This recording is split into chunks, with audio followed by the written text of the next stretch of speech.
لا إله إلا الله لا إله إلا الله لا إله إلا الله محمد رسول الله صلى الله عليه وسلم আল্লাহ তাআলার দরবারে অসংখ্য অগণিত শুকর যে মহান রব্বুল আলামিন আমাদেরকে আজকে রমজানের পরবর্তী মাস শাওয়াল মাসের প্রথম জুমার নামাজ আদায় করার লক্ষ্যে আল্লাহর ঘর মসজিদে এসে আগে উপস্থিত হয়ে জুমার নামাজ আদায় করা এবং ইখলাসের সাথে আমলের নিয়তে কোরআন ও হাদিসের আলোকে কিছুদিনই কথাবার্তা বলা এবং শোনার আল্লাহ তাআলা আমাদেরকে তৌফিক দান করছেন। এই জন্য আল্লাহ তাআলার দরবারে আমরা শুকরিয়া আদায় করি, আলহামদুলিল্লাহ।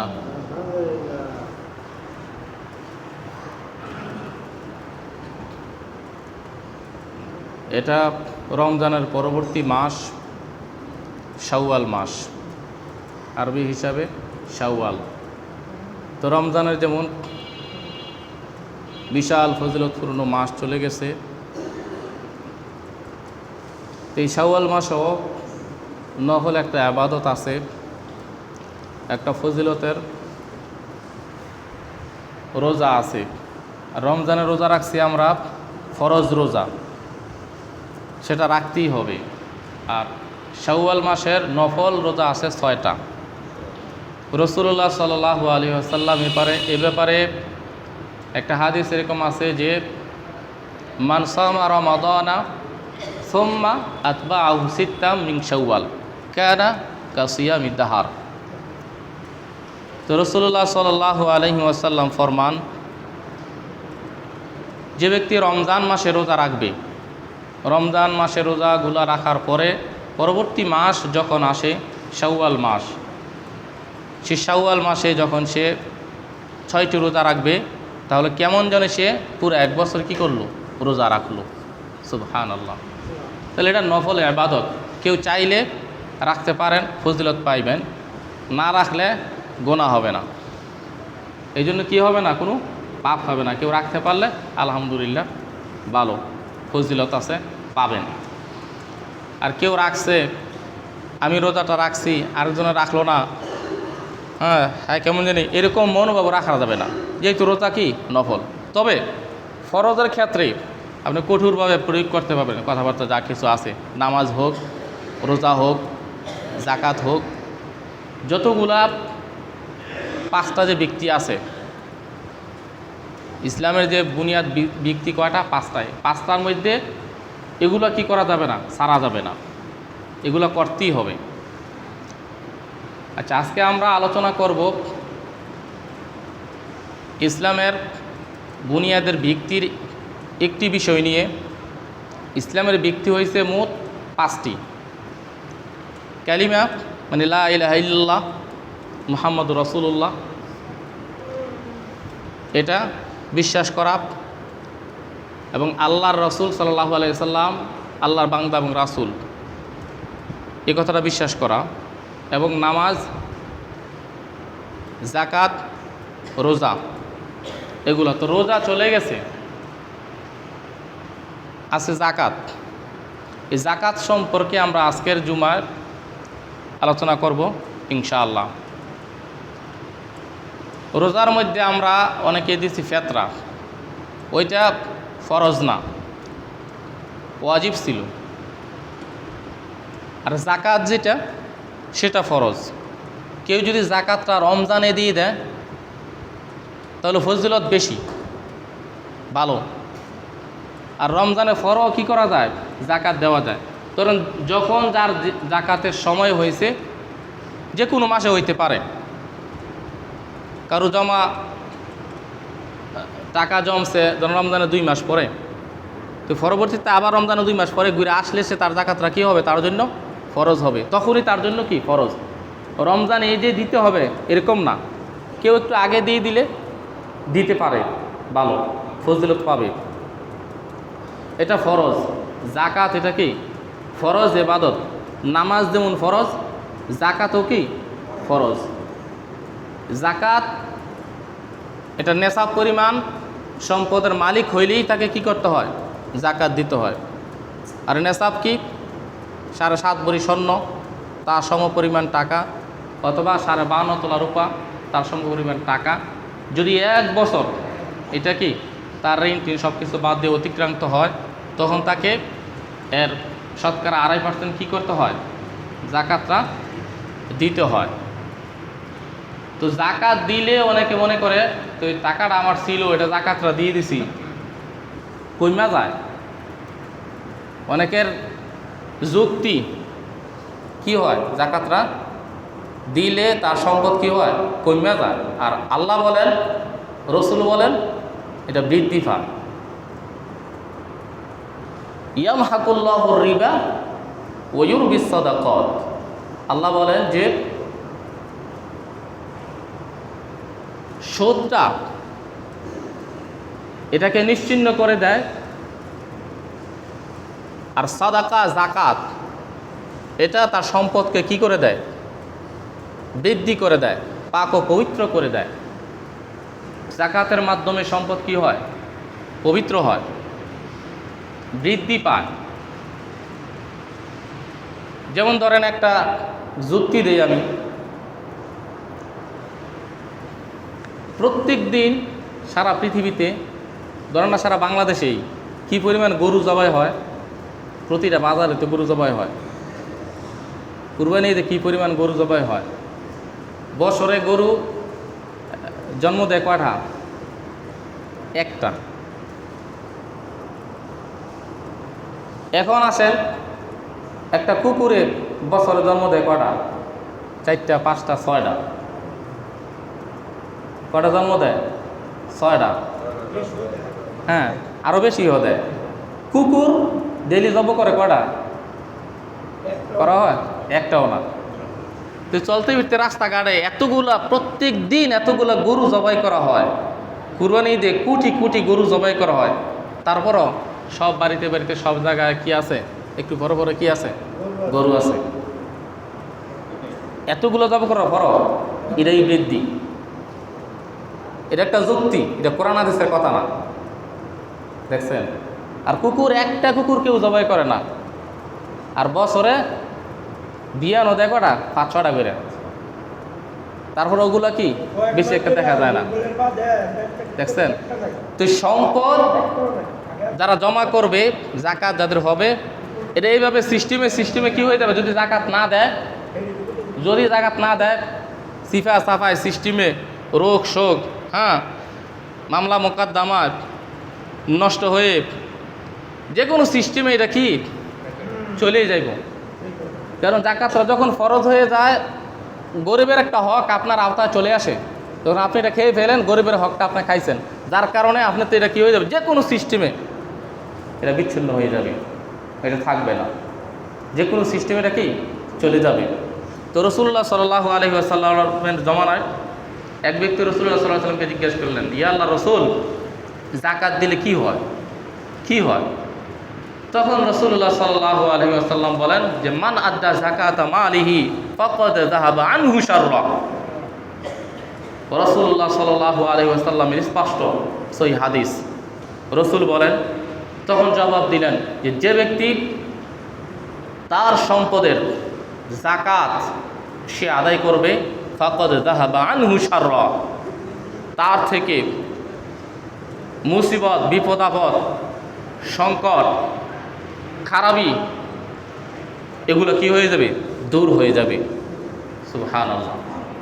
মান আদ্দা যাকাতা মালিহি ফাকাদ যাহাবা আনহু শাররা। যে ব্যক্তি তার সম্পদের জাকাত সে আদায় করে দিবে, তার সম্পদের ক্ষতি এগুলো কি হয়ে যাবে, দূর হয়ে যাবে।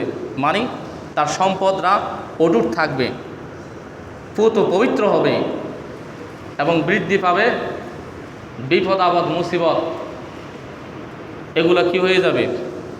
দূর হয়ে যাবে। এই জন্য আল্লাহ তাআলা পবিত্র কোরআনুল কারীমে এই ব্যাপারে অসংখ্য আয়াত নাজিল করতেন। যেখানে নামাজের কথা সেখানে যাকাতের কথা, যেখানে যাকাতের কথা সেখানে নামাজের কথা। তাহলে বোঝা গেল নামাজ যেমন ফরজ, যাকাত সেম তেমনি ফরজ।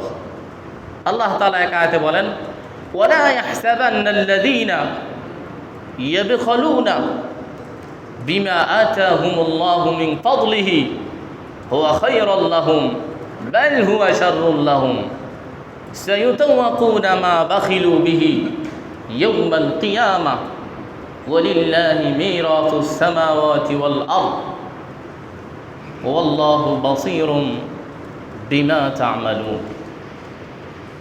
আল্লাহ তাআলা বলেন যে ওয়ালা ইয়াহসাবান্নাল্লাযীনা ইয়াবখালুনা বিমা আতাহুমুল্লাহু মিন ফাদলি,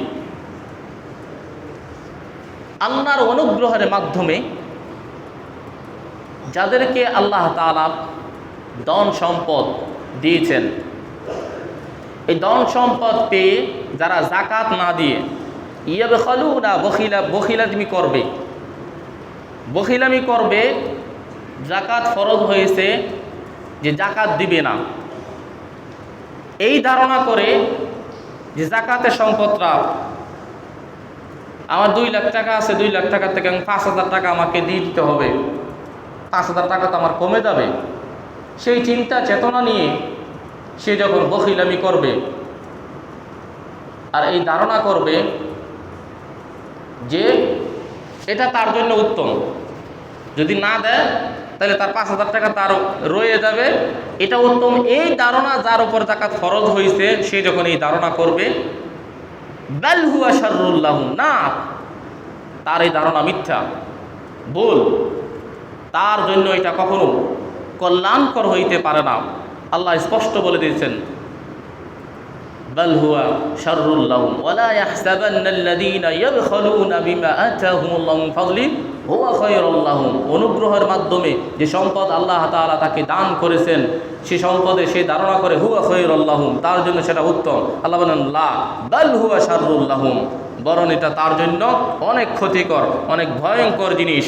এই যাকাত সে খেয়ে ফেলার মাধ্যমে, গরিবের হক অধিকার ছিল তাকে বঞ্চিত করার মাধ্যমে সে ভয়ঙ্কর একটা পাপ করে ফেলছে, তার জন্য এটা কি ক্ষতিকর।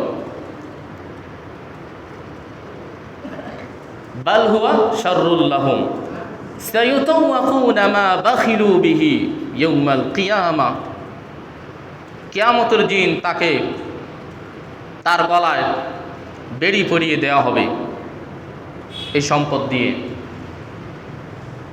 তাকে টেনে হিসড়ে জাহান্নামে নিয়ে যাওয়া হবে।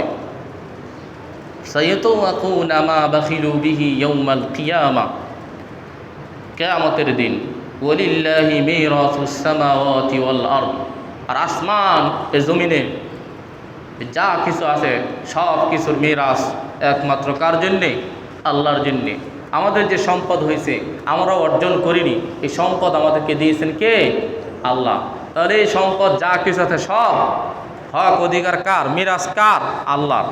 এই জন্য আল্লাহ ওয়ালিল্লাহি মিরাসুস সামাওয়াতি ওয়াল আরদ ওয়াল্লাহু বাসীরুম বিমা তা'মালুন। আর আল্লাহ তিনি সব কিছু দেখতেছেন যা তোমরা করো, কার সম্পদ নেশাব পরিমাণ, কে মালিক হইছ, কে হইছ না, কে যাকাত দিতেছ, কে যাকাত দেও না, এই সব কিছু কি করেন? আল্লাহ কি দেখেন, খবর রাখেন, দেখতেছেন। রাসূলুল্লাহ সাল্লাল্লাহু আলাইহি ওয়াসাল্লামের কাছে আরেক ব্যক্তি এসে জিজ্ঞাসা করলো, ইয়া আল্লাহর রাসূল, আমাকে এমন একটি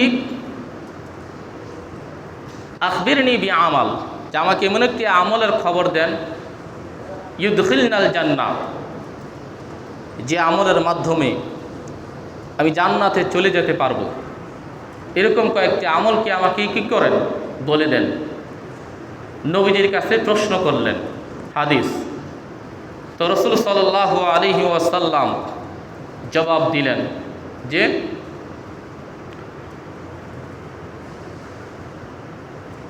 তা'বুদুল্লাহ, তুমি আল্লাহর ইবাদত করো, ওয়ালা তুশরিকু বিহি শাইআ, আল্লাহর ইবাদতের সাথে কাউকে শরীক করিও না, একমাত্র আল্লাহ তাআলারই কি করো, ইবাদত বন্দেগী করো।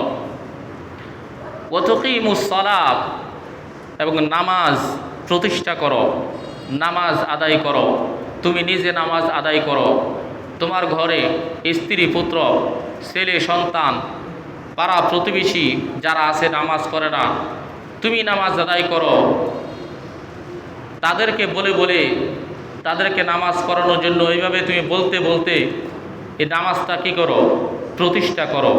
ও তুতিয়া যাকাত, এবং যাকাত কি করো, আদায় করো। ওয়া তাসিলুর রাহিমা, এবং আত্মীয়তা সম্পর্কর বন্ধন সেটাকে কেটে না দিয়ে বজায় রাখো। তাহলে জান্নাতে যাওয়ার জন্যে এই হাদিসের মাধ্যমে কয়টি আমলের কথা নবীজি বললেন? আল্লাহর ইবাদত করার কথা, আল্লাহ ছাড়া কারো ইবাদত করা যাবে না, অর্থাৎ শিরিক করা যাবে না, নামাজ প্রতিষ্ঠা করা, নিজে আদায় করা, আদায় করার সাথে সাথে ঘরে পরিবারে যারা আছে তাদেরকে নামাজ আদায় করার কথা বলতে থাকা। ওতুতিয়া যাকাত, এবং যাকাত যাদের উপরে ফরজ হবে তারা কি করা, যাকাত আদায় করা। ওয়া তাসিলুর রাহিম, এবং আত্মীয়তা সম্পর্কের বন্ধন বজায় রাখা।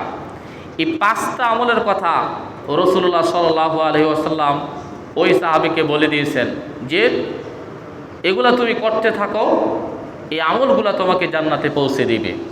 সুবহানাল্লাহ। তাহলে এই আমলের ভিতরে যাকাতও কি আছে। আর যাকাত, ধরেন একজনের যাকাত কি হয়েছে, ফরজ হয়েছে, সে যদি হিসাব করে, ধরেন 4 লাখ টাকা তার যাকাত আছে, তার অর্থ আছে, সম্পদ আছে, সে 4 লাখ টাকা থেকে সে 10,000 টাকা কি করে ফেলছে, কাট করে ফেলছে, যে আমি এই 10,000 টাকা এখানে আলাদা করে রাখলাম, এই 10,000 টাকা আমি পর্যায়ক্রমে দাপে দাপে গরিব মিসকিন যখন যার সম্মুখীন হব, যখন যাকে বিপদ আপদে দেখব তাকে দিয়ে দিব, এখনো দেয় নাই, আলাদা করে ফেলছে। এটার সাথে সাথে হাদিসে আছে যে 70টা শয়তানের চক্রান্ত ধ্বংস হয়ে যায়। তাহলে বোঝা গেল যদি যাকাত আদায় না করতেন 70টা শয়তান 70 রকমের ধোঁকা চক্রান্ত আপনাকে করে ফেলতো। যাকাতটা কি আদায় না করলে, আপনি এখনো আদায় করেন নাই, আদায় করে দিবেন, তাহলে এটা আলাদা হিসাব করে ফেলছেন যে এত টাকা আমি কি করব, যাকাত দিয়ে দিব। 70টা শয়তানের চক্রান্ত কি নির্মূল হয়ে যায়, পঙ্গু হয়ে যায়। হাদিস, আর এক হাদিস এরকম আছে, যে ব্যক্তি মানুষ যাকাতা ইয়াউমাল কিয়ামাতি ফিন্নার, যে ব্যক্তি যাকাত আদায় করবে না কিয়ামতের দিন সে নিশ্চিত জাহান্নামের আগুনে যাবে। হাদিস, যাকাত নামাজ না পড়লে যেমন জাহান্নামে যাইতে হয়, আর যাকাত না দিলেও কি তাকে কোথায় যাইতে হয়, জাহান্নামে যাইতে হয়। এক বন্ড বার হয়েছে এখন বর্তমানে, বলে যে নামাজ না পড়লেই যে জাহান্নামে দিবে, এটা আমি পাই নাই। আমি 53টা কোরআনের আয়াত পাইছি, নামাজ না পড়লে সে জাহান্নামে যাবে। নামাজ না পড়লে সে কোথায় যাবে, জাহান্নামে যাবে। একটা আয়াত বলি, মা সালাকাকুম ফি সাকার, 29 নম্বর পারায়, মা সালাকাকুম ফি সাকার, যারা জাহান্নামে আছে তাদেরকে বলা হবে কিসে তোমাদেরকে জাহান্নামে নিয়ে আসে। হে জাহান্নামবাসী, জাহান্নামে যে আসো তুমি, কোন কারণে, কি অপরাধের কারণে তুমি কি জাহান্নামে আসছো, তখন জাহান্নামবাসী কি করবে? জবাব দেবে, লাম নাকু মিনাল মুসাল্লিন, আমরা কি করি নাই? নামাজ আদায় করি নাই, এই জন্যই কোথায়? জাহান্নামে আসি। তাহলে বোঝা গেল, নামাজ না পড়লে, যাকাত না দিল, তার আবাসস্থল কোথায় হবে? কোথায় বলেন? জাহান্নামে। তাহলে নামাজও পড়তে হবে, যাকাতও কি করতে হবে? দিতে হবে। আল্লাহ তাআলা আরেক আয়াতে বলেন,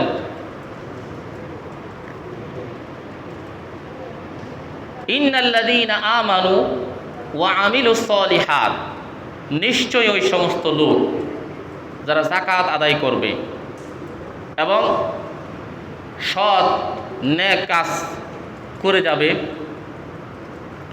ইন্নাল্লাযীনা আমানু ওয়া আমিলুস সলিহাত ওয়া আকামুস সালাতা ওয়া আতাবুজ যাকাতা, এবং যারা নামাজ প্রতিষ্ঠা করবে এবং যাকাত দিবে, লাহুম আজরুহুম ইনদা রাব্বিহিম, তাদের জন্য তাদের প্রতিপালকের নিকট মহা পুরস্কার রয়েছে। লাহুম আজরুহুম ইনদা রাব্বিহিম, লাহুম আজরুহুম ইনদা রাব্বিহিম ওয়ালা খাউফুন আলাইহিম ওয়ালা হুম ইয়াহজানুন, এবং তাদের কোনো ভয় নাই এবং তাদের কোনো পেরেশানিও নাই। আরেক আয়াতে বলেন, ইন্নাল্লাযীনা আমানু ওয়া আমিলুস সলিহাত ওয়া আকামুস সালাতা ওয়া আতাবুজ যাকাতা ওয়া মা তুকদ্দিমু লিআনফুসিকুম মিন খাইরিন তাজিদুহু ইনদাল্লাহ, যারা ঈমান আনার পরে নেক কাজ করবে, নামাজ পড়বে, যাকাত দিবে, এই যে ভালো কাজগুলো করছে, এই প্রত্যেকটি কাজ তারা আল্লাহর কাছ থেকে এর ফলাফল নিশ্চিত রূপে 100% আল্লাহর কাছ থেকে তারা এর ফলাফল বুঝে পাবে। ওমা তুকদ্দিমু লিআনফুসিকুম মিন খাইরিন তাজিদুহু ইনদাল্লাহ, তারা আল্লাহর নিকট এটা পাবে। যা কাজ তারা মৃত্যুর পূর্বেই নামাজ আদায় করে, আল্লাহর উপর আত্মবিশ্বাস রেখে যাকাত আদায় করে গেছে, এই যে কাজগুলো করছে পূর্বে, মৃত্যুর পূর্বে করে গেছে, এই ফলগুলা সবগুলা তারা কি মৃত্যুর পরে আল্লাহর নিকট কি এর প্রাপ্যটা তারা কি পাবে, বুঝে পাবে। সূরাতুল বাইয়িনাতে আল্লাহ বলেন, ওয়ামা উমিরু ইল্লা লিয়াবুদুল্লাহ মুখলিসিনা লাহুদ্দিন হুনাফা ওয়া ইউকিমুস সালাতা ওয়া ইউতুজ যাকাতা ওয়া যালিকা দীনুল কাইয়্যিমা। আল্লাহ বলেন যে তাদেরকে আদিষ্টিতই করা হয়েছে একনিষ্ঠভাবে, খালেসভাবে, একনিষ্ঠভাবে একমাত্র আল্লাহ তাআলারই ইবাদত করার জন্যে, নামাজ প্রতিষ্ঠা করার জন্যে, যাকাত দেওয়ার জন্যে।